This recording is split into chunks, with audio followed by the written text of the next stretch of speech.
अब हिमाचल प्रदेश का हाल आपको दिखाते हैं। वहां स्टेट इमरजेंसी ऑपरेशन सेंटर के जून 20 से अगस्त 25 तक के आंकड़ों के हिसाब से हिमाचल में अब तक 77 फ्लैश फ्लड आ चुके हैं, 41 बादल फटने की घटनाएं हो चुकी हैं, 81 बड़े भूस्खलन हुए हैं।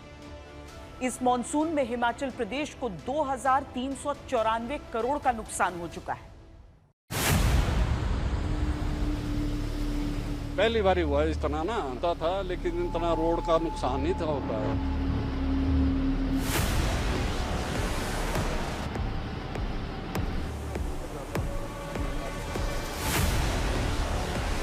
पैदल रास्ता नहीं, ये तो मतलब पक्का रोड था। रोड तो पूरा चला गया, बहुत खतरनाक हो गया, ये स्लाइड होता जा रहा है। पूरा बादल बादल पट गया, रोड ब्लॉक है, पैदल निकल जाए घर से। पुल वुल सब बह गया।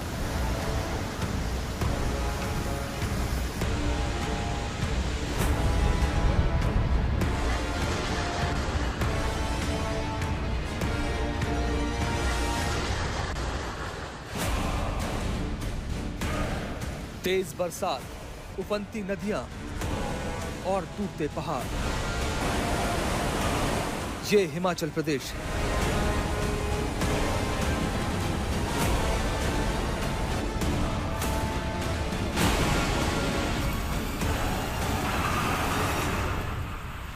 इस बार के मानसून ने हिमाचल की रफ्तार थाम दी है। पहाड़ी राज्य के कई इलाके टापू में तब्दील हो गए। हर तरफ सिर्फ पानी ही पानी दिखाई दे रहा है।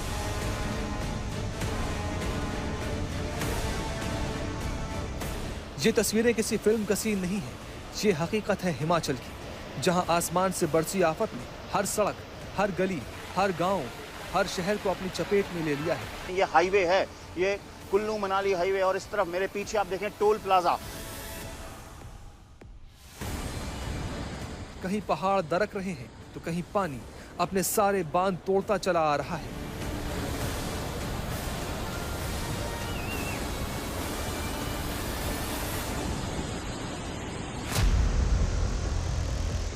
ये देखिए, ये है ओल्ड मनाली। पहले सैलानी और स्थानीय लोगों से भरा रहता था। जो पुल आप देख रहे हैं वो नदी पार करने का अकेला रास्ता था, अब सिर्फ बर्बादी और नदी का डरावना शोर है। और आज तक की टीम जो है वो मनाली पहुंची, और आप देख सकते हैं ओल्ड मनाली है ये, और कितना यहाँ पे डेवस्टेशन हुआ है, कितना डैमेज हुआ है कि एक पूरा पुल जो था, जो कनेक्ट करता था इस एरिया को, वो पूरा पुल जो है नीचे बैठ गया है, डैमेज हो चुका है, टोटली नॉन मोटरेबल रह गया है, और लोग जो है यहाँ क्रॉस करके जा रहे हैं। और इस तरफ आप देखिए कि अगर तस्वीरें, तो ये दुकानें किस तरह बैठ गई हैं। ये सारी दुकानें डैमेज हो चुकी हैं बुरी तरह, ये दुकानें हवा में लटक रही हैं। पुल के ऊपर खड़े हैं, जो पुल बुरी तरह बैठ गया है। ये एक मोटरेबल पुल था जिसमें गाड़ियां जाती थी, 2 व्हीलर्स जाते थे, 4 व्हीलर्स जाते थे, लेकिन अब ये पुल जो है ओल्ड मनाली का पूरी तरह बैठ गया है। देखिए सड़क निकल गई है, क्योंकि ये जो रिवर ब्यास आप देख सकते हैं इस तरफ चल रही है, अभी भी बहुत उफान पे है। ब्यास नदी का उफान आसपास के इलाकों की जिंदगी खतरे में डाल रहा है। मनालसू नाले में आई बाढ़, उसके निशान इस रास्ते पर भी दिखाई दे रहे हैं।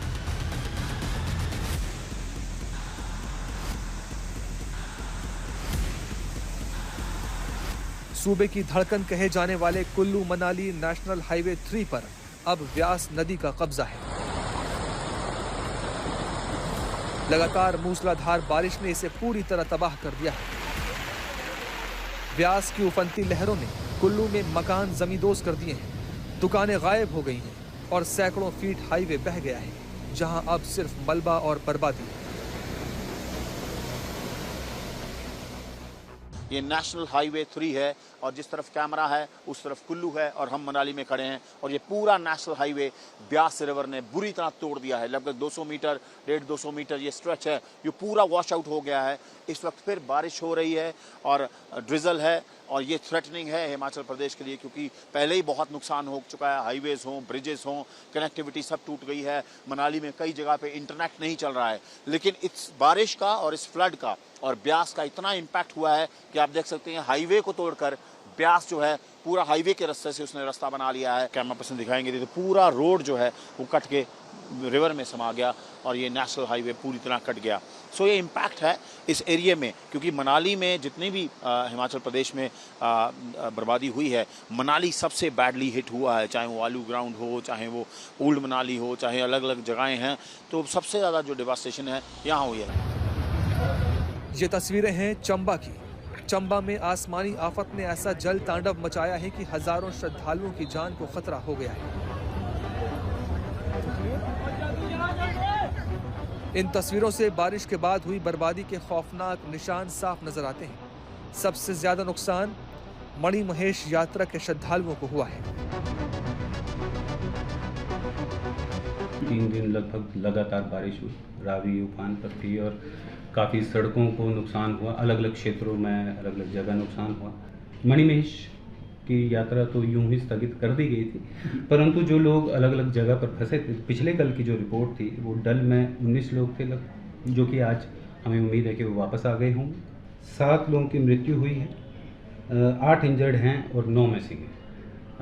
इनमें से एक जो लमडल में कुछ हमारे बच्चे थे यहाँ के चंबा के, जो कि लमडल झील पे गए थे और वो काफ़ी दिनों से उनसे संपर्क नहीं हो पा रहा था। उसके लिए SDRF कांगड़ा से एक टीम रवाना हुई थी, परंतु अभी जो सूचना मिली उनके माता पिता आए थे, तो वो सारे 7 के 7 बच्चे वो सुरक्षित अपने घर वापस आ गए हैं।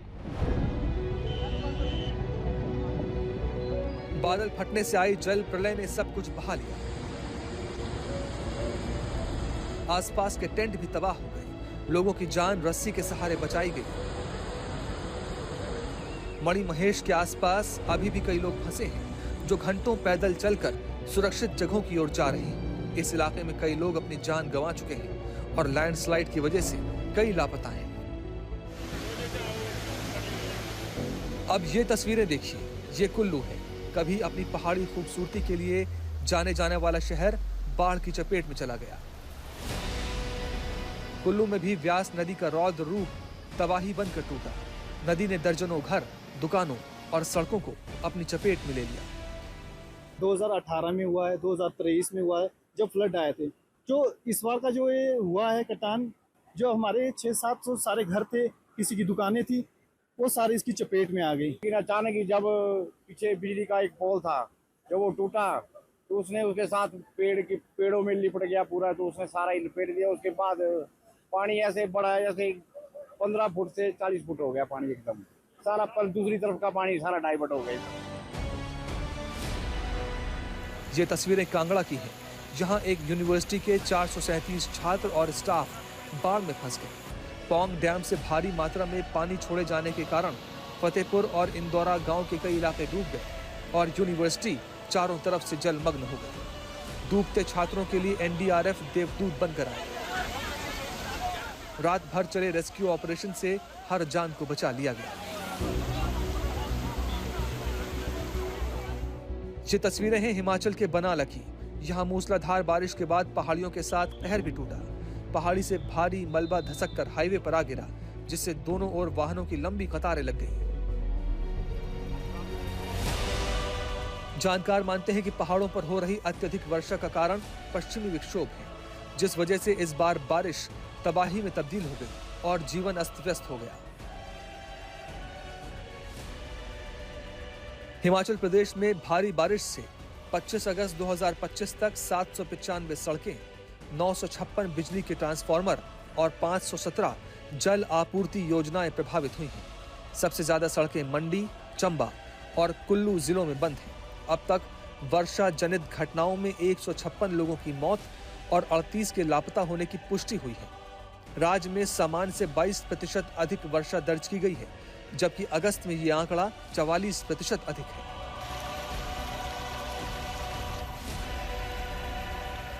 हिमाचल प्रदेश में बारिश से कितनी तबाही हुई है, इसका अंदाजा फिलहाल लगाना मुश्किल है। सिर्फ 2 दिनों में यानी 24 से 26 अगस्त की बरसात से ही राज्य को करीब 158 करोड़ रुपए से ज्यादा का नुकसान हो चुका है।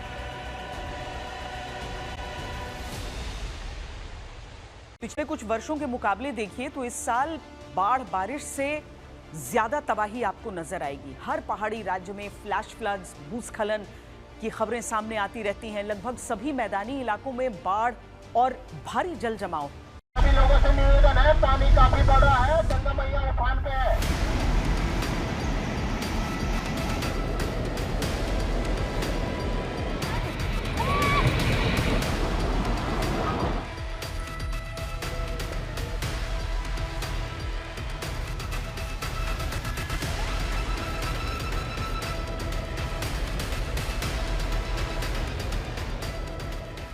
टूटते पहाड़, हर तरफ पानी ही पानी, मलबे में तब्दील होते मकान, रोते बिलखते लोग। उत्तराखंड में इस बार का मानसून कहर बनकर टूटा। धराली से थराली तक, बागेश्वर से देहरादून तक, टिहरी से पिथौरागढ़ तक, हर जगह बस पानी ही पानी है। हर जिला बारिश की चपेट में है। लगभग 2 बजे की घटना हुई थी और हम लोग सो रखे थे। यहाँ पे भागने के लिए भी टाइम नहीं मिल रहा था। इतने भयंकर आवाज आ रही थी कि मतलब दिल में ऐसा हो गया था कि हम किसी काम के नहीं रह गए। मंजर बहुत खतरनाक था कि मनी ऊपर से नीचे से सब जगह से मनी कोई लोग भी ये मनी हर आदमी परेशान था कि भाई कहीं भी कुछ हो सकता है। अभी चमोली में भारत चीन सीमा को जोड़ने वाला मलारी नेशनल हाईवे अचानक ध्वस्त हो गया।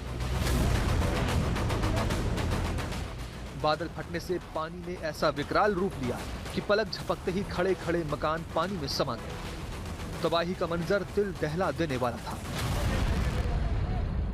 2 दिनों से लगातार भूस्खलन हो रहा है यहाँ पर। प्रशासन के द्वारा जो यहाँ पर 15-20 परिवारें हैं जो मूल यहीं के रहने वाले हैं, उनको शिफ्टिंग 2-3 कैंपों में किया जा रहा है। यमुनोत्री धाम का अहम पड़ाव श्याना चट्टी इन दिनों आपदा की गहरी चोट सह रहा है। 29 जून से यमुना नदी का प्रवाह थमा और यहां झील बन गई। दर्जनों बार चैनलाइजिंग के बावजूद हालात काबू में आए नहीं। सिल्ट जमने से यमुना का तल इतना ऊपर उठ गया कि खतरा हर दिन और विकराल होता जा रहा है।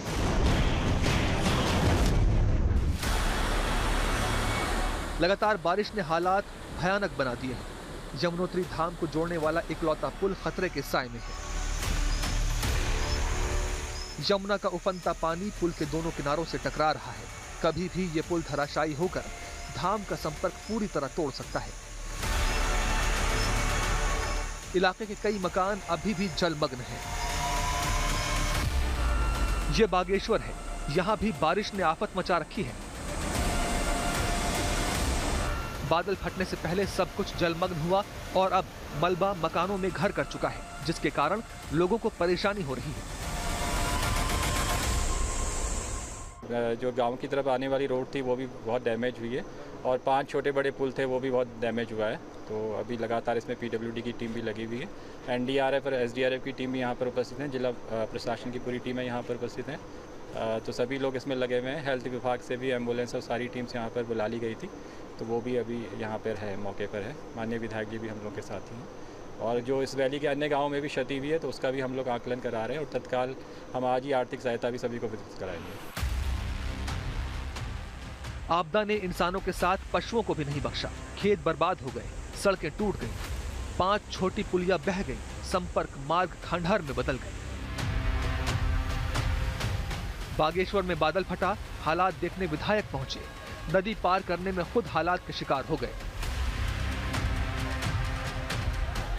पैर फिसला तो गनर समेत बहने लगे। जनता ने खूब मशक्कत की, तब जाकर विधायक जी और उनका सुरक्षा कवच बच सका। रुद्रप्रयाग के हालात भी उत्तराखंड के बाकी क्षेत्रों जैसे ही हैं।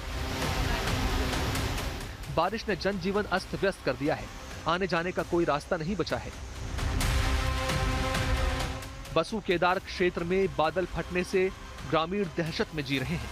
क्षेत्र में बिजली, पानी की व्यवस्था ठप पड़ी है तो सड़क मार्ग भी कई जगह बाधित है। 1 बजे से लेकर पूरा आपके सुबह 4 बजे तक पूरा ये मान के चलो जहाँ कहाँ देखो बस आवाज ही आ रही थी। पूरा अंधेरा था। यहाँ से लेकर अभी छेना घाट तो पूरा चला गया। कम से कम 8 या 10 मकानें थी वहाँ, सारी की सारी चली गई हैं। कम से कम ये खबर आ रही है कि 7 या 8 लोग अभी लापता है, बिल्कुल भी पता नहीं चल रहा उनको।